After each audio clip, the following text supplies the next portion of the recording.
Good morning, boys and girls. Today we're going to read chapter 9 in Because of Winn Dixie. Hope everyone enjoyed their little spring break last week, so let's get back to this really good book. Just about everything that happened to me that summer happened because of Winn Dixie. For instance, without him, I would never have met Gloria Dump. He was the one who introduced us. What happened was this. I was riding my bike home from Gertrude's Pets, and Winn Dixie was running along beside me.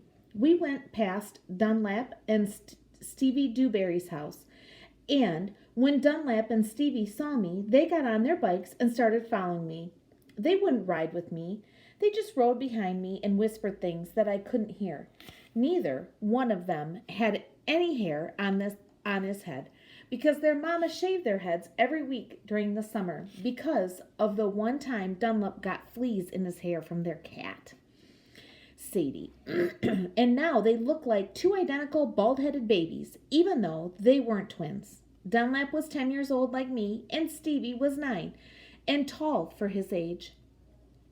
"I can hear you," I hollered back at them. "I can hear what you're saying." But I couldn't. Winn Dixie started to race way ahead of me. "You better watch out," Dunlap hollered. "That dog is headed right for the witch's house." "Winn Dixie," I called, but he kept on going faster and hopped a gate and went into the most overgrown jungle of a yard that I've ever seen. "You better go get your dog out of there," Dunlap said. "The witch will eat that dog," Stevie said. "Shut up," I told them. I got off my bike and went up to the gate and hollered, "Winn Dixie, you better come on out of there." But he didn't. "She's probably eating him right now," Stevie said. He and Dunlap were standing behind me. "She eats dogs all the time." "Get lost, you bald-headed babies," I said. "Hey," said Dunlap, "that ain't a very nice way for a preacher's daughter to talk." He and Stevie backed up a little. I stood there and thought for a minute. I finally decided that I was more afraid of losing Winn Dixie than I was of having to deal with a dog-eating witch. So I went through the gate and into the yard. "That witch is going to eat the dog for dinner, and you for dessert," Stevie said.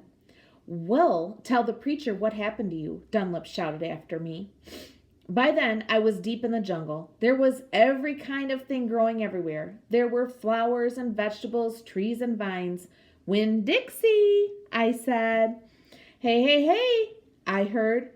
"This dog sure likes to eat."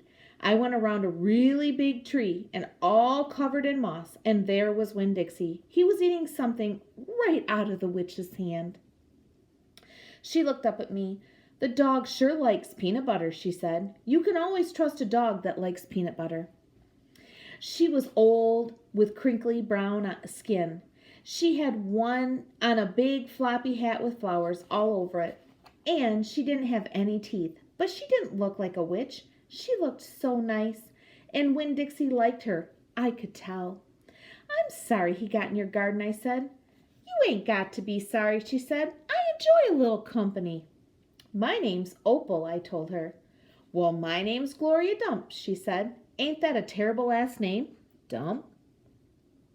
"My last name is Bellani," I said. "Sometimes the kids back home in Watley called me lunch meat." "Huh," Gloria Dump laughed. "What about this dog? What you call him?" "Winn Dixie," I said. Winn Dixie thumped his tail on the ground.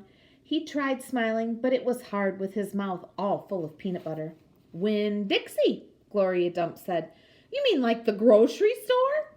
"Yes, ma'am," I said. She said. "That takes the strange name prize, don't it?" "Yes, ma'am," I said. "I was just fixing to make myself a peanut butter sandwich," she said. "You want one too?" "All right," I said. "Yes, please." "Go on, sit down," she said, pointing at the lawn chair with the back all busted out of it. "But sit down carefully." I sat down carefully, and Gloria Dump made me a peanut butter sandwich on white bread.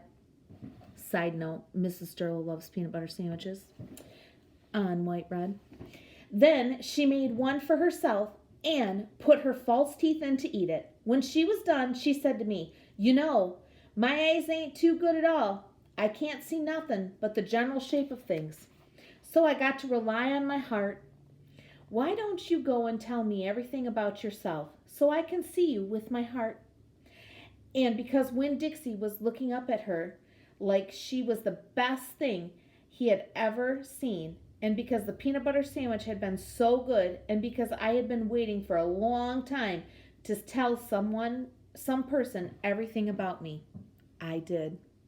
Until tomorrow, boys and girls, the sun is shining. Get outside.